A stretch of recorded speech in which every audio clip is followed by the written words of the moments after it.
G, Superman. Lamar Jackson and Cam Newton head-to-head. The passing yardage is pretty similar, but look at the other metrics. Jackson has 12 passing touchdowns to Newton's 2. They both rank in the top 5 in rushing touchdowns among QBs, although Cam has 5 more than Lamar. Now, Jackson is playing well, as expected, but it doesn't look like things are coming as easy to him this season, and that's exactly the question posed to him by Rich Eisen. You know, it's a lot of with schemes. You know, we're going against defenses. They calling out our plays, stuff like that. Like, they know what we're doing. So a lot of that, you know, sometimes, you know, stuff won't go our way if they beat us to the punch. So you're hearing on the other side of the line of scrimmage the defense calling out your plays? That's what they definitely do. Like runs, stuff like that. Watch out for this, watch out for that. Sometimes that's what's going on. So how do you combat that, Lamar? So I guess we're going to halftime and let coach, you know, let us know what he sees upstairs. Mm-hmm. And we just go from there. Willie, I'll hand this over to you and the guys for Players Only. Welcome to Players Only, and I want to welcome in our lockdown corner, D. Hall. Now, D. Hall, you've been in a situation where you've been on defense, you've done your homework, you've watched tape, and you've listened maybe to the TV copy, and you've known because of formation, scheme, or whatever, because I know you was a student of the game, what the other team was doing. But what Lamar Jackson is saying is everybody knows what they're doing. They're calling out their plays, and even when they give alerts, sometimes or majority of the time, they're right. Well, Willie, you know, man, any great defenses are going to always be talking. And so sometimes our linebackers, our safeties, we're talking, and sometimes we don't know if we're calling out the right plays. So, Lamar, slow down a little bit, buddy. You got to remember this thing. Lamar tore this league up last year. Right. And so if you didn't think guys were going to try to defend Lamar just a little bit differently than they did last year, you had another thing coming, man. These defensive coaches get paid a whole lot of money to come up with schemes. And so a lot of it, too, is they're rushing Lamar a little bit different. They aren't just putting a spot because he's shown the ability to be the best runner on the field and ultimately beat that guy. And so, you know, I can understand his frustration at times, but I know when I watch that game, I can barely tell where the ball is going from time to time. So, you know, it's not happening in the run game that I can see. But, yeah, passing the football down the field, you can see guys starting to know what routes Lamar Jackson and that Ravens offense likes. Well, you know, I think this is a true welcome to the NFL, Lamar Jackson, because this is the NFL. We sit down, we watch film, we study. You two guys were on the defensive side of the ball. We knew exactly what you guys love to do on third downs. We knew what you guys wanted to do on second down. Did we know that was going to be the play? No. But we anticipated this is what D. Hall and Willie and the Patriots and Washington likes to do on third down, and you put in plays to attack it. Same thing on the defensive side of the ball. You're watching film. You see a slot formation. Hey, watch this play. Watch them running this Tampa. Watch them running this Okie over here. You're calling out the plays. Sometimes it might be right. Sometimes it might be wrong. But it's film study. The Pittsburgh Steelers watch film study. They studied you. They know what you like to do on third down, Lamar Jackson. They know what you guys like to do on first and second down. Sometimes they're going to call it out right. Like you said, D. Hall, relax. Play football, because sometimes they're not calling out the right play anyway, and you just got to execute it anyway. I mean, as an offense, you still putting up points, you still running the ball. You just got to go out there and execute it. But this is the NFL. We watch film. Willie, you probably knew what the left tackle, right tackle, what they set was going to be before the game even started. It's because you film study and watch tape. Now, welcome to the NFL, Lamar Now, Jackson. JJ, you can't always be right. Greg Roman's system has been in place with the 49ers, the Bills, and now with the Ravens. I will say this, though. Nobody's in the stadium. We can hear checks. If you run repeated plays, we're going to pick it up. Yeah. If you line up in the same formations and you don't change it from week to week because the coordinator likes to keep things simple and plain for you so you can play fast, defenses are going to pick it up. I played against teams where I can look at a quarterback, Ben Roethlisberger, and tell when he was in the shotgun if it was a pass or if it was draw, because it was more comfortable for him to do certain things. Running backs, if you take off your glove and you're at the setback, I know you're not running the ball. I know you're going to get the ball and you're going to throw it down the field. There are certain things and people in place to pick up these calls, to pick up these formations. We get call sheets, and if you continue to do the same thing offensively and you don't change it up or have dummy calls, guess what? We are sophisticated. We will figure it out, and we will start to take it away from you.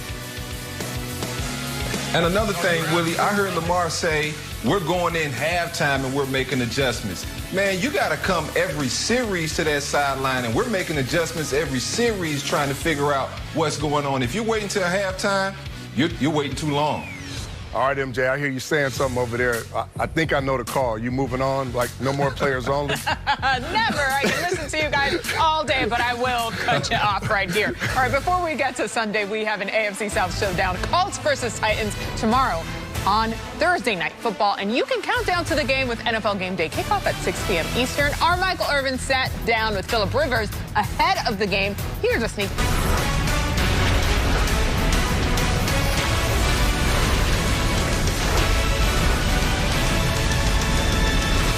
Welcome to NFL Total Access. I'm MJ Acosta-Ruiz, and we begin with a big thank you to our country's veterans and their families. It is deeply important to us across the NFL to support our veterans on and off the field. Willie McGinnis, James Jones, DeAngelo Hall, and Kurt Warner will join me tonight in what we call our salute to service. Since 2011, the league has raised more than $44 million for military and veteran support organizations. During the month of November, all 32 NFL clubs will honor and show their gratitude for the military community. It's the least we can do for all those who have given so much. Later in the show, the story of an Air Force veteran who continues her service. You'll meet her and see how her work got the attention of Peyton Manning. Now let's get you to our NFL Total Access Game of the Week. Here is Murray. Murray wending his way. Touchdown, Cardinals. Boy, is he special. Josh Allen takes the snap, going to keep it himself. Runs to his right. Gets inside the 5. Into the end zone. Touchdown, Buffalo. Short set, throws a deep ball. Left side, single coverage, and it is pulled in by DeAndre Hopkins, and he's got a touchdown. What a catch by Newt. Josh Allen rolling to his right. Looks, fires. Touchdown. Stephon Diggs somehow brought it in. This is Buffalo Bills football. Carrying it out, middle of the field. He's got Kirk. Touchdown. An 80-yard strike. Boy, it doesn't get much better than that. Who is the most elusive QB in the NFL so far this season? Well, according to Next Gen Stats pressure evaded rate, it's a two-man show. Josh Allen is in the top spot there. Right behind him is Kyler Murray, who just so happens to be his opponent on Sunday. You know, it's year 2. We don't have time to wait around and say, we'll do this in year 6 or year 7. You never know. You never know when your last snap's going to be. So I'm always striving to get better, always striving to be the best. And I think that every time I go out there on Sunday, that's the ultimate goal is to get a win. Whenever I'm on the field, I told you, I feel like I'm the best player on the field. Obviously, a lot more comfortable understanding the offense. Our guys are more comfortable. We're obviously playing a lot better. But as far as personally, every time I touch the field, I'm trying to go hard. And that's just how it's always been. That's how I was raised. That's how I was taught to play the game. He said it's from home training, Willie McGinnis. Willie McGinnis in studio. James Jones always making his presence known, even through the interwebs. Now, guys, we already know that all eyes are going to be on these QBs, right? But what will be the determining factor in winning this game? Willie, start us off. It's not going to be the offense. It's going to be the defense. If these defenses can keep up with these offenses and the pressure that they put on defenses, let's start off with Josh Allen and what Brian Daboll does. When you talk about unique personnel groups and formations, they're top 5 in the league, which means you're going to see a lot of different things, a lot of different players and positions, 10 personnel, 21 personnel, 11 personnel. They're going to shift, motion, move guys around. They're going to get you to commit to what coverage you won't be able to disguise, and then they're going to play fast. They're going to get Josh Allen out of the pocket. They're going to use his legs, and they're not going to let you recover. It's a tough offense to prepare for because they got a lot of athletic players. He can run with the football. They can run offensively, and he can throw the ball accurately and better than he did last year down the field. When you talk about the other side of the ball with the Cards and Kyler Murray, he said he's trying to go off, right? The man goes off. And when he's going off, he don't let you recover either, because guess what? They lead the league in no huddle, okay? Almost twice as much as any other team in the league. They don't let you sub. They don't let you change personnel groups. They know what they want to do to you. Once they tire you out, then they start to focus and attack certain players. They got a game plan of where they're going with the football. Kyler Murray has done a better job at being precise, being more decisive with his throws. And guess what? Over the last 5 weeks, he's over 50% at the deep threat. So now he's throwing the ball from the pocket. He's just not running around with his feet making plays. He's hitting you for the bombs for big plays down the field. It's intentional, yes. JJ. You know what, Willie? This is going to be a good show because I'm agreeing with you right off the top of the show. It is going to come down to these defenses. These defenses are going to have to step up and play football. And I'm really looking at these quarterbacks extending the plays. These defenses are going to have to cover for a long time. And I feel like whichever defense can cover for a long time, when these quarterbacks get outside the pocket and try to create big plays, that's the team that's going to have the most success, because when these quarterbacks get outside the pocket, they're looking to throw the football down the field, and that is where their most explosive plays come.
Thank you.